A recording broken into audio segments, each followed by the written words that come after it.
Hello ना hello. बहुत बढ़िया विधाई आप लोग सुनना ना रामायण से। आए हैं मर्यादा पुरुषोत्तम राम का विवाह आए हैं माता सीता जानकी से भई ना विवाह हो गई।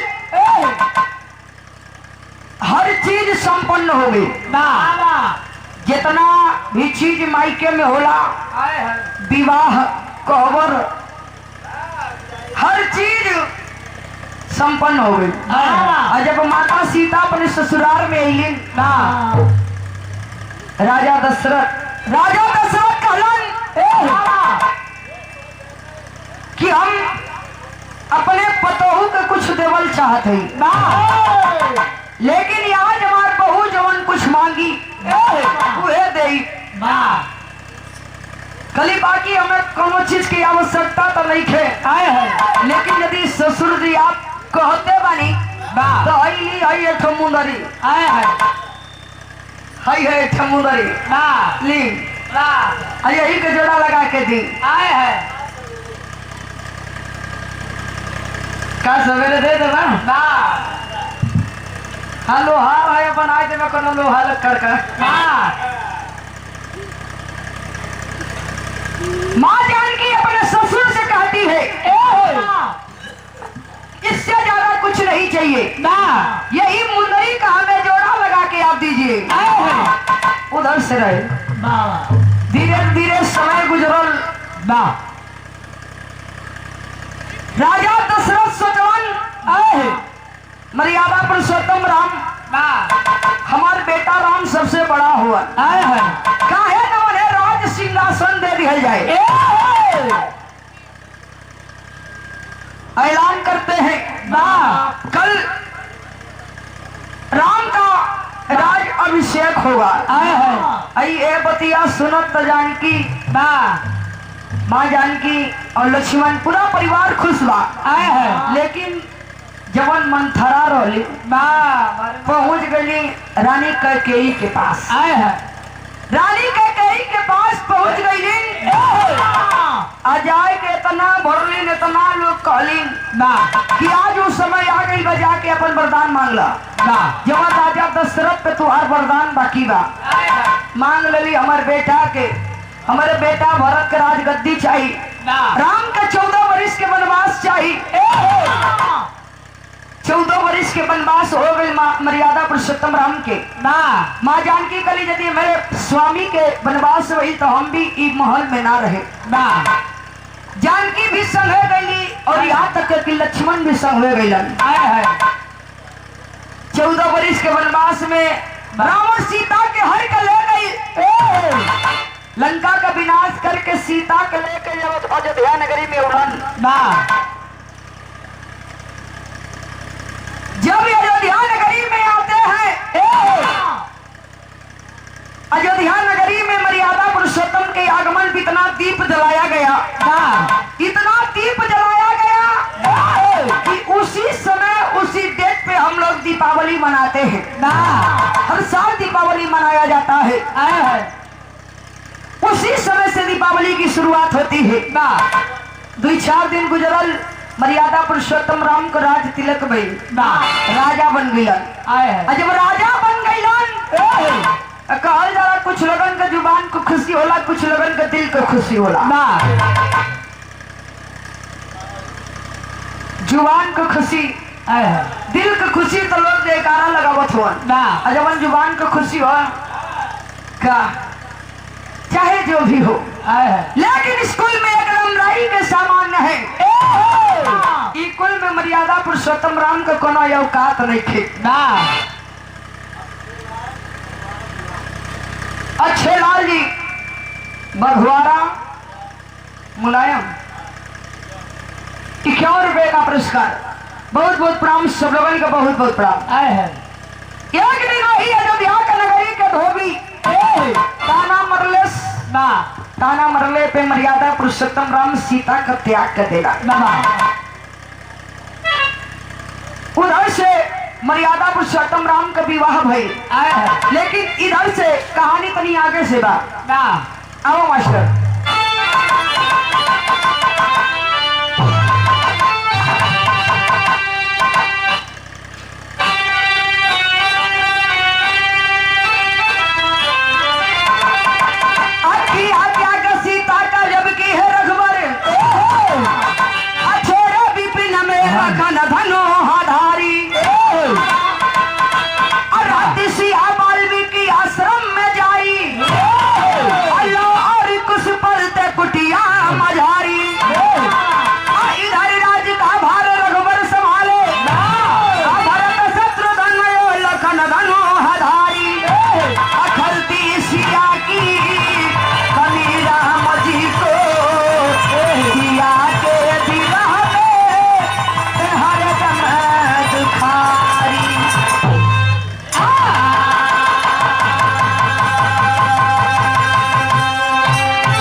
कर दिला। आए है वो समय जौने समय सीता गर्भ अवस्था में रही, पति के ज्यादा आवश्यकता ना लेकिन वो समय सीता का त्याग कर दिले। आए है ले जाके लक्ष्मण जंगल में छोड़ दिले। वाल्मीकि गुरुजी ना अपन धर्म का बिटिया बना के ले गए अपने कुटिया में। ना लोक जन्म भई कुछ के कुशा से बनौलन। ना दोनों लइकन का पालन पोषण होखे लगल।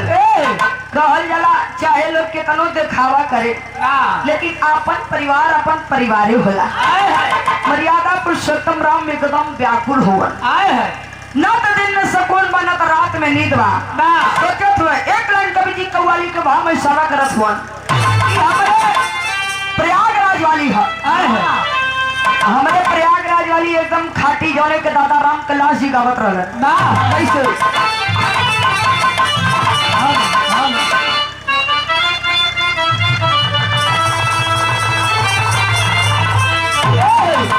एक बात कही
सजनी गठिया चुनरिया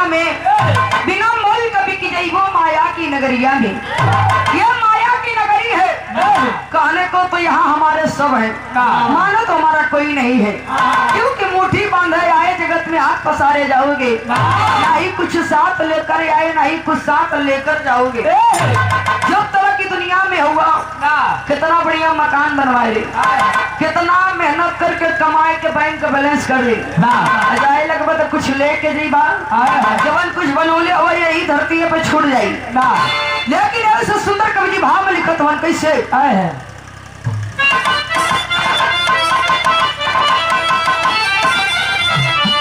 कहे राम गुरु जी से ये कया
बनाना है।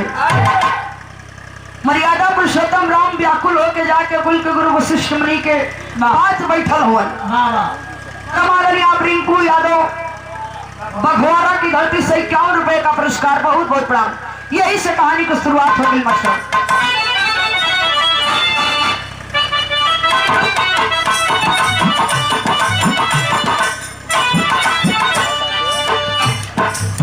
गुरु वशिष्ठ जी से रामचंद्र जी बोले,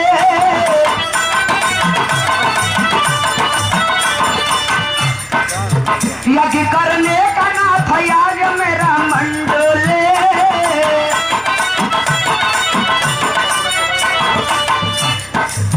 कहे वशिष्ठ जी विचार बहुत ही अच्छा है,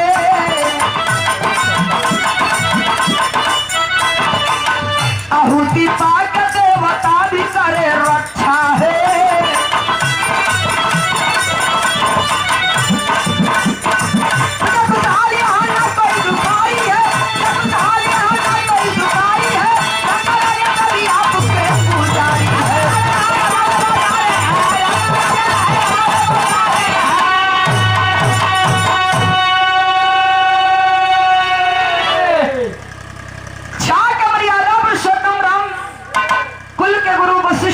कहते हैं गुरु जी, काफी दिनों से मेरा मन बहुत अशांत रहता है, मन में बहुत बेचैनी रहती है। मेरा विचार हो रहा है अपनी मन की संतुष्टि के लिए, अपनी प्रजा की खुशहाली के लिए मैं एक यज्ञ कराना चाहता हूँ। गुरु जी कहे बात तो बहुत अच्छा बात, अच्छे काम में भगवान भी साथ देना। ठीक है आप यज्ञ कराइए, यज्ञ कराएंगे, लेकिन आपका यज्ञ कैसे पूरा होगा? यहाँ गुरु जी एक लेकिन लगाए दिलन, कौन लेकिन लगलो मास्टर है को गीत लगल।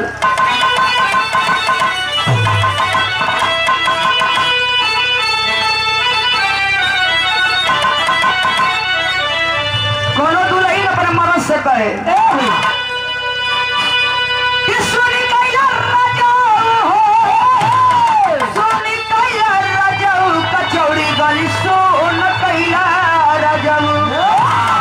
मिर्जापुर के कैला गुलाजार हो कचौड़ी बड़ी सुन कैला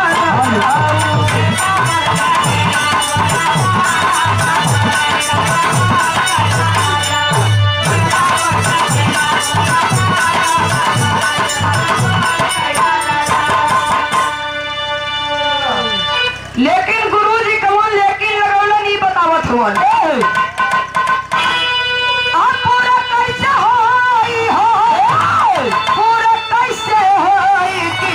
कैसे पूरा होई रजना जबकि कैला सिया जी से दूर हो, यज्ञ कैसे पूरा होई रजना।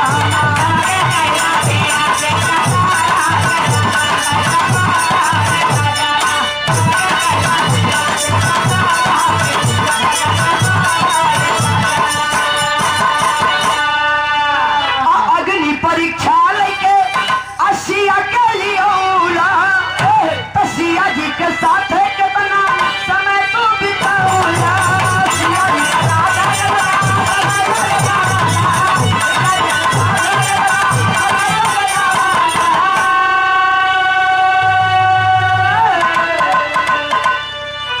अब पूरा कैसे होई हो, पूरा कैसे होई कि यज्ञ कैसे पूरा होई रजना।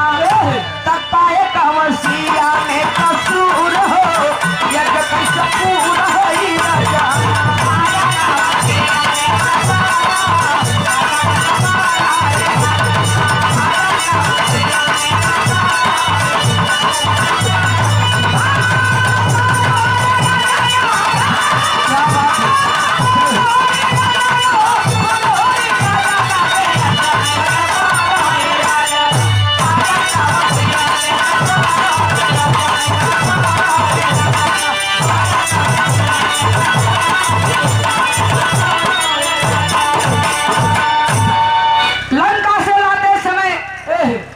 परीक्षा लेकर सीता को अयोध्या नगरी में लेकर आए।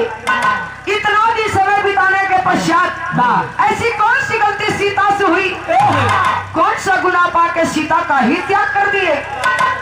बताया जाता है किसी भी पूजा पाठ में एक शादीशुदा इंसान को अकेले नहीं बैठना चाहिए। आप सीता का पहले ही त्याग कर चुके हो, बिना सीता के कैसे आपका यज्ञ पूरा होगा। जब इतनी बतिया सुना कना गुरु जी कना न कना उपाय तो हो ही ना। कल उपाय है बाकी दूसर विवाह कला। कहले नहीं गुरुजी दूसर विवाह हम ना कर सकिया। कोनो और उपाय निकाला। परमादरणीय पप्पू यादव 51 सफाई की धरती से 100 रुपए का पुरस्कार। बहुत बहुत प्रणाम सब लोगों के, बहुत बहुत प्रणाम। तो गुरु जी दूसरा उपाय खोजा तो कौन उपाय गीत बदल गई।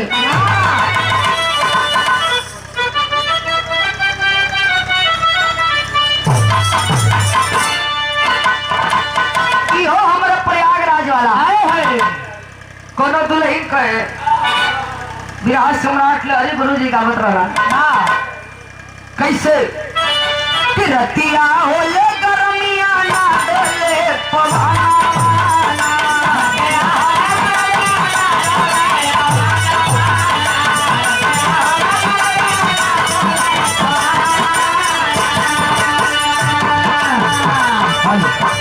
हेलो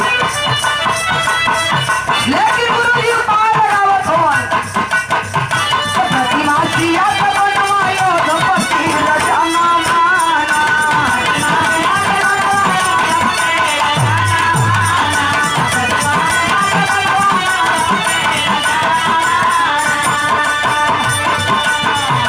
प्रतिमा एक सही का बनावा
चाहते तो एक उपाय और है।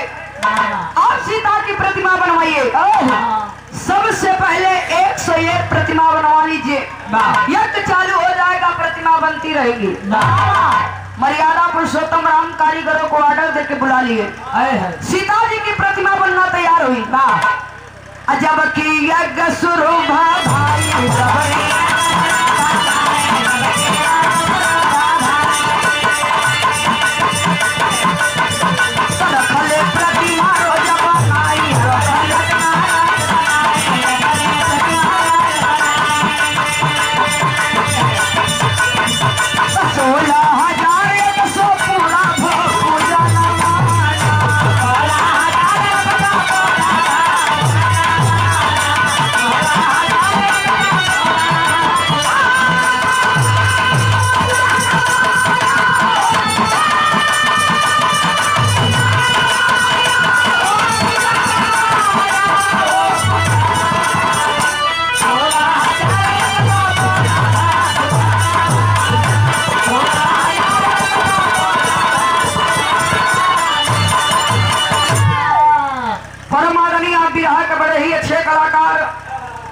आप ब्राह्मण अखाड़े से हैं।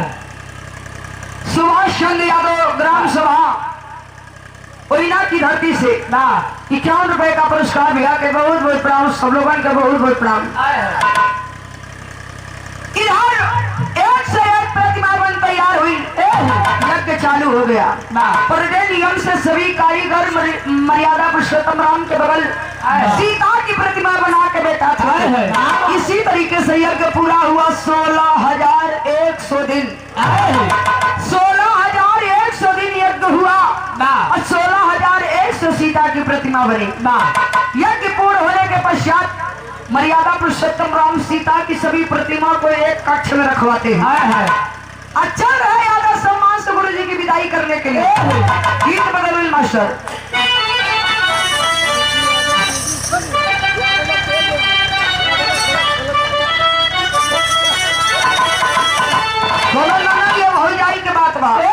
आपस बतियावे कहे कि आंगन में फूले फूला ना भाई ना दो कि आंगन में फूले फूला गेंदा भाई ना दो बाजेला बधाइया दुआरे पे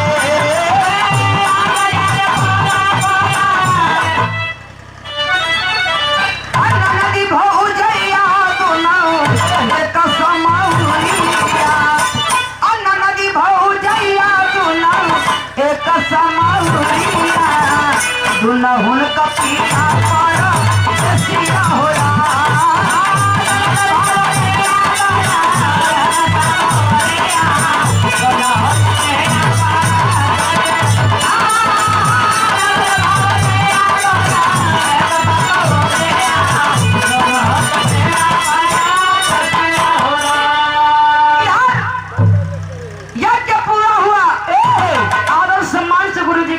होती है ना आइया के भैया पूरा गुरुजी की हले पयाना आइया के भैया पूरा गुरुजी की हले पयाना प्रभु जाके करे मनसायना हो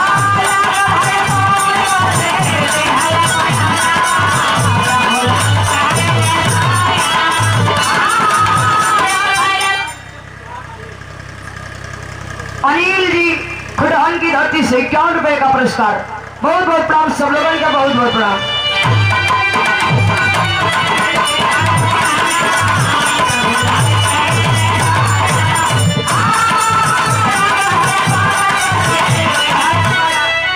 परमादरणीय पप्पू यादव व्यापारी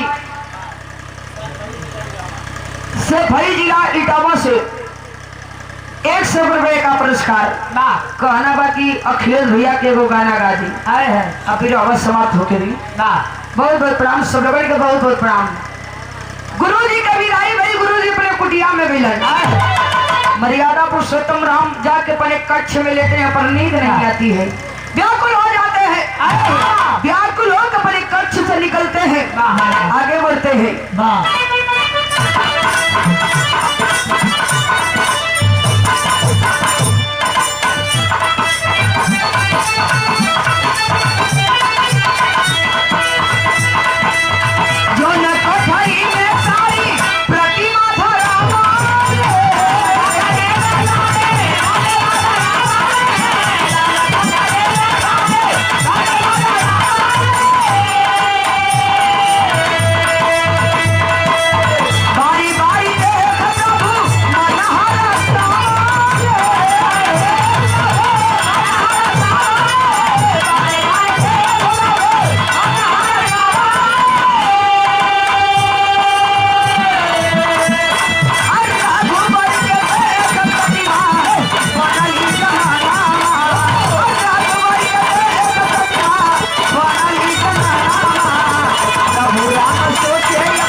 किसौली की धरती से 100 रुपए का पुरस्कार बहुत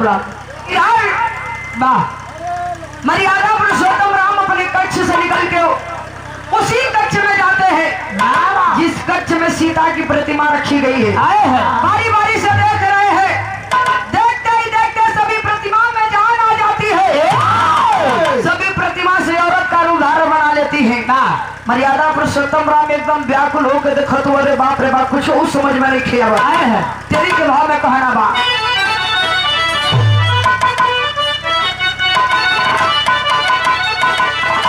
अरे मोर राम अवध की महारानिया बनी आई अवध की महारानिया बनी 16,000 एक सौ सुनिए बारी धनिया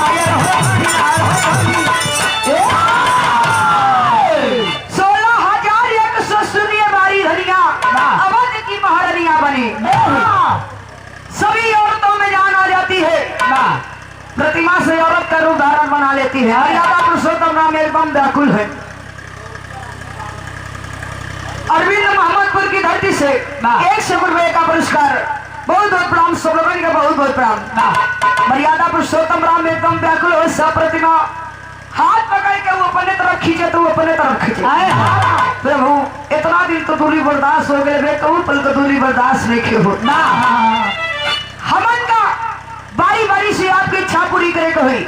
मर्यादा पुरुषोत्तम राम हाथ जोड़े आल्हा के भाव में कहना बा।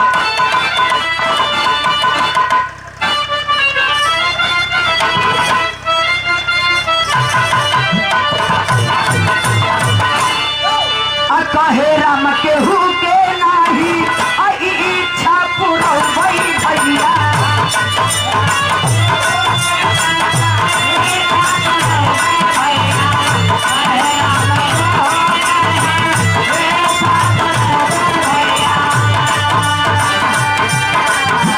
ये कन्हारी बात लिहा जीवन हो माझा।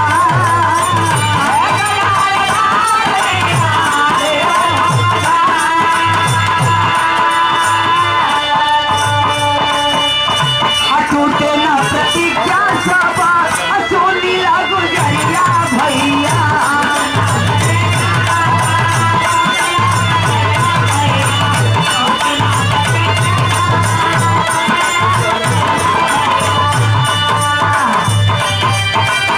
ही के बच्चा न हमा माई लज्जा।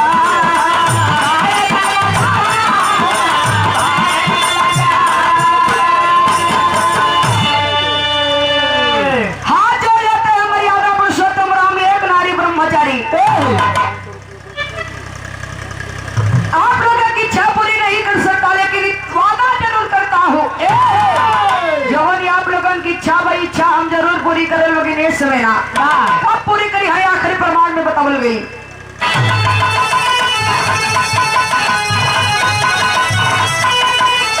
भाई का धीरे बैठा सब क्यों अपने मनावा। भाई का धीरे बैठा सब क्यों अपने मनावा।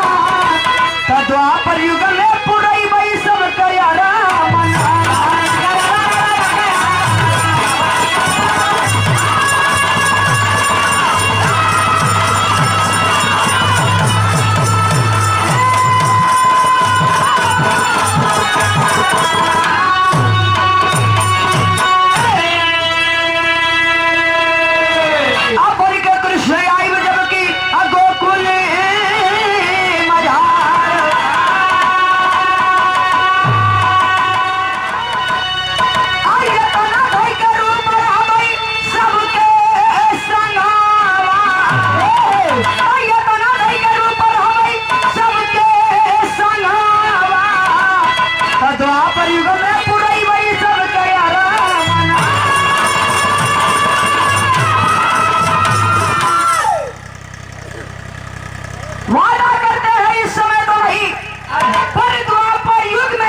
आप लोगों की इच्छा में जरूर पूरी करूंगा। बताया जाता है द्वापर युग में जब कृष्ण का अवतार लेकर मर्यादा पुरुषोत्तम राम आते हैं, वही प्रतिमा रूपी औरतों का जन्म दोबारा सभी गोपिकाओं का मिलता है। जब कृष्ण भगवान जंगल में बांसुरी बजावे, सब गोपिकाएं साथ में कहीं समय रास रचा उतर तन से नहीं लेकिन मन से सबकी इच्छा पूरा है। हमारे विरह के ये प्रमाण बा। आखिरी प्रमाण में गुरु घराने का परिचय बा, कहना बा। गुरु बिहारी गुरुपत्तु 6 बारी की अमर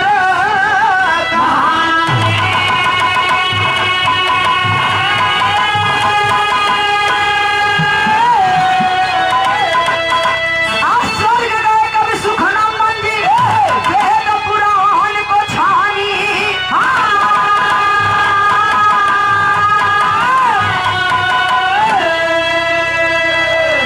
अवध की महारानिया बने आय बदा की महारानिया बनी तो प्रीति सूरज